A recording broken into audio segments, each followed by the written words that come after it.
అందరికీ నమస్కారం అండి. ఈరోజు మనం అరుణ పప్పు గారు రచించిన పూరకం అనే ఓ చక్కటి కథను విందాం. ఇక కథలోకి వెళ్దాం. ఏమిటో అసలు పెళ్ళంటేనే పెద్ద కన్ఫ్యూజన్ అనుకుంటాను. ఏది స్పష్టంగా తెలిసి చావటం లేదు. మరి అందరూ అన్నన్ని పెళ్లిళ్లు ఎలా చేసుకుంటున్నారో అంది మనవరాలు. వద్దంటున్నా జారే ముంగురుల్లా చిన్న విసుగు దోబూచులాడింది ఆ అమ్మాయి మొహంలో. అమ్మమ్మ దాన్ని గమనించింది. జీవితంలో కొన్ని రంగుల్ని చూసిన ఆవిడకు ఆ పిల్ల సమస్య వింటుంటే నవ్వొచ్చింది. అన్నన్ని పెళ్లిళ్ళు అంటే ఎన్నన్నేమిటి, ఒక్కొక్కరు ఒక్కొక్కటే కదా చేసుకుంటున్నది అడిగింది ఆవిడ తమాషాగా. నీతో అదే ఇబ్బంది అమ్మమ్మ. ఒక్క పెళ్లితోన వేగలేక చేస్తున్నారు జనాలు. ఇంకా ఎన్ని చేసుకుంటారేమిటి? మరిప్పుడు నువ్వేగా బోల్డ్ పెళ్లిళ్ళు అన్నది. నువ్వన్నమాట నీకే గుర్తుండకపోతే ఎలా? నన్ను చంపకమ్మమ్మా. ఏమిటి ప్రతి మాటకు చావు అంటుంటావు? అదో ఊత పదవా ఏమిటి? శుభమా అని పెళ్లి ప్రయత్నాలు మొదలు పెడుతుంటే అలా మాట్లాడతావే? సరిగ్గా చెప్పనిదే నాకేం తెలుస్తుంది? ఇంటి ముందున్న చిన్న జాగాలో ఓ ఆకాశమల్లి, ఓ పారిజాతం, కొన్ని గులాబీ మొక్కలు వేసుకొని దాన్నే పెద్ద నందనవనంగా పెంచుకుంటోంది ఆవిడ. అక్కడ మొక్కలకు నీళ్లు పోస్తూ మెట్ల మీద కూర్చున్న మనవరాలి హావభావాలను ఓ కంట కనిపెడుతోంది. అది కాదమ్మమ్మా, పెళ్లి వల్ల డిపెండెన్సీ పెరిగిపోకూడదని అమ్మ అంటోంది. ఇండివిడ్యువాలిటీ వదులుకోవద్దని నాన్న అంటున్నారు. ఎవరి ఉద్యోగం వాళ్లకు, ఎవరి సంపాదన వాళ్లకు ఉంటే సంసారం హాయిగా సాగుతుందట. అదొక రకంగా నవ్వింది ఆవిడ. వాళ్ల మొహంలే. ఇంకా ఏం చెప్పారేమిటి? వాళ్లే కాదు, చదువుకునేటప్పుడు స్నేహితులు అలానే అనేవాళ్లు. మన ఉద్యోగం మనకుంటే ఒకరి పెత్తనం ఉండదు అని. కాలేజీలో లెక్చరర్లంతా పదే పదే చెప్పేవాళ్లు, మీరంతా మీ కాళ్ల మీద నిలబడాలమ్మా అని. అందుకే కదా అంత కష్టపడి చదివి అంత పోటీలో నెగ్గి ఉద్యోగాల్లో చేరటం. ఇక ఆఫీస్లో కొలీగ్స్ అదే మాట అంటారు. మొన్న ఈ మధ్య మాకు మోటివేషన్ ఇవ్వటానికి ఒక ఆయన వచ్చాళ్లే, ఆయన కూడా అదే మాట. ప్రతి మనిషి శక్తివంతుడేనంట. ఏం కావాలన్నా సాధించుకోవాలట. ఎవరి మీద ఆధారపడనవసరం లేదట. నవ్వొచ్చింది అమ్మమ్మకు.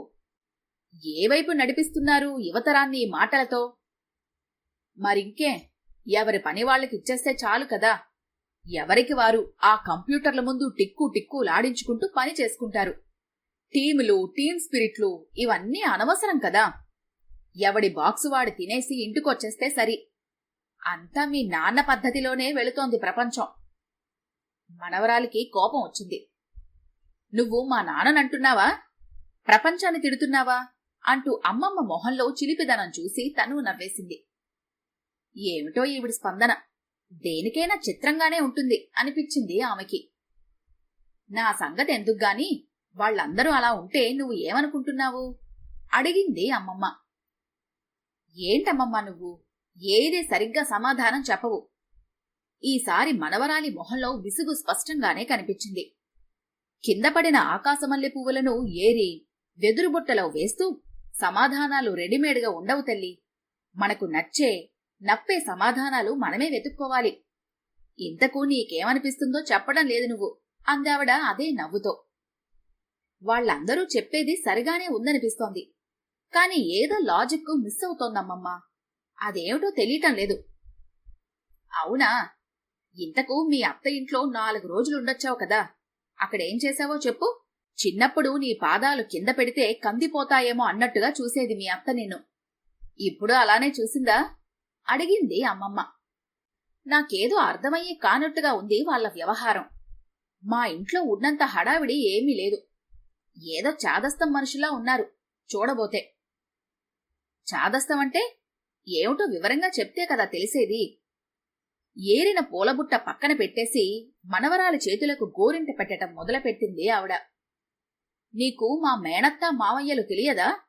మళ్ళీ నన్ను చెప్పమంటావే? కస్సున లేచింది మనవరాలు. అమ్మమ్మకి నవ్వొచ్చింది.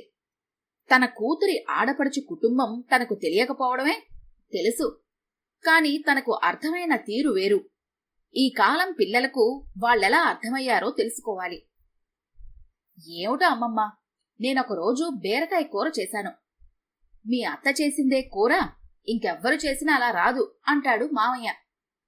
దానికావిడ ముసుముసుగా నవ్వుతుంది. నాకు చాలా చిరాకులేసేది. ఆయనేమిటో అన్ని పనుల్లోనూ వేలు పెడుతూ ఉంటాడు. వెనక్కి వెనక్కి తిరుగుతూ ఉంటాడు. వంటింట్లో అత్త పాలు కాస్తుంటే ఈయన డికాషన్ వేస్తాడు. ఈలోగా కూరగాయలు కోస్తాడు. వాషింగ్ మిషన్ వేసి అత్త స్నానానికి వెళ్ళిపోతుందా, ఈయన బట్టలన్నీ తీసి ఆరేస్తాడు. మళ్ళీ వంటలో రెడీ. ఏం వండాలి, ఎలా వండాలి, ఆ డిస్కషన్ అంతా ఏదో పెద్ద అమెరికా ఎన్నికల్లాగా పెద్ద తంతు. ఇక భోజనాల దగ్గర చూడాలి వాళ్ల వాలకం. ప్రతి దానికి 100 రుచులు చెప్పుకుంటూ ఆహా ఓహో అనుకుంటూ తినడమే ఒక పెద్ద వ్రతంలాగా చేస్తారు. ఏదో ఆకలికింత తిని లేచామాని కాకుండా అంత టైము వాళ్లు తిండి మీద వేస్ట్ చేస్తుంటే మండిపోయిందనుకో. అవునా, ఏ మాటకు ఆ మాటే చెప్పుకోవాలి కాని అమ్మమ్మ, అత్త బీరకాయ తొక్కు పచ్చడి చేసినా అమృతమేననుకో. ఎంత తినేదాన్నో. అయినా సరే అంత టైం ఎందుకు తిండి మీద? అందరూ అన్ని పనులు చేసేది ఆ తిండి గురించే కదమ్మా. మీ అమ్మా నాన్న లాంటి వాళ్ళు బ్రతకడం కోసం ఏదో ఇంత కుక్కుకొని బయటపడతారు. నీలాంటి పిల్లలకు అదే అలవాటు చేస్తున్నారు. వాళ్లు తింటూ బ్రతుకుతున్నారు. అది సరేలే, మీ అత్త ఎలా ఉంది? బాబోయ్, అత్త గురించి అడక్కమ్మమ్మా. ఆవిడికి చదువుంది. ఎందుకు? ఉద్యోగం సద్యోగం ఏమీ లేదు. ఎంతసేపు మావయ్యకిష్టమైన పచ్చళ్లు చేయటం, వడియాలు పెట్టడం, ఆయన వైపు వాళ్ళొస్తే వండి పెట్టడాలు, వాళ్లకి వీళ్లకి పెళ్లి సంబంధాలు చూడటం, అంతే. సరేలే, ఎవరి లైఫ్ స్టైలు వాళ్ళది అని ఊరుకున్నాను. చాలా రోజుల తర్వాత వాళ్ళింటికొచ్చానని షాపింగ్ కని తీసుకెళ్లారా? అక్కడ వాళ్ల పబ్లిక్ డిస్ప్లే ఆఫ్ ఎఫెక్షన్ అవసరమా చెప్పు? ఎంతసేపటికి మావయ్యకి ఆకుపచ్చ రంగు నచ్చదేమోనే, ఆయనకి డిజైన్ ఇష్టం అంటుంది అత్త. ఆయనేమో నీకు కనకాంబరం రంగు చీర ఇష్టం కదా అంటాడు. ప్రతీదీ మీద వేయించి తను చూసిగాని సెలెక్ట్ చేయడు. టీనేజ్ లవర్స్ లాగా కళ్లతోనే మెచ్చుకోళ్ళు. మామయ్యని పెళ్లి చేసుకున్నాక అత్త బొత్తిగా వెన్నెముకలేని మనిషి అయిపోయిందంటూ అంటూ ఉంటాడుగా మా నాన్న. ఆ మాట నిజమనిపించిందా నీకు?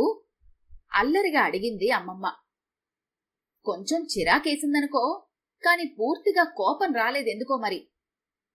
మరి వాళ్ళబ్బాయి, అదే మీ బావ, ఎలా ఉన్నాడేమిటి? అంత చదువుకొని అంత పెద్ద ఉద్యోగం చేస్తున్నాడా? అన్నింటికి మా అమ్మగారు మా నాన్నగారు అంటాడు. నేనే నయం, నచ్చిన బట్టలు కొనుక్కొని వస్తాను. అతను మాత్రం ఒక్క టీషర్ట్ కొనడానికి ఇది బాగుందా అది బాగుందా అని 10 సార్లు అడుగుతాడు. ఇక చేసుకోబోయే పిల్ల గురించి ఎన్నిసార్లు అడుగుతాడో ఏమిటో. విరగబడి నవ్వింది మనవరాలు. మొత్తం మీద నీకు నచ్చలేదన్నమాట. బావని కాకుండా విదేశీ మల్టీనేషనల్ కార్పొరేట్ ప్రొఫెషనల్నే పెళ్లి చేసుకుంటావన్నమాట అంటూ ఉడికించింది పెద్దావిడ. అది కాదమ్మమ్మా, మనింట్లో ఏదో ఉంది, వాళ్ళింట్లో ఏదో ఉంది. కొన్నిసార్లు ఇది బాగున్నట్టు అనిపిస్తోంది, కొన్నిసార్లు అది బాగున్నట్టుగా అనిపిస్తోంది. అదేమిటో అర్థం కావటం లేదు అంటున్న మనవరాలి మనసుని చదవగలిగింది ఆవిడ.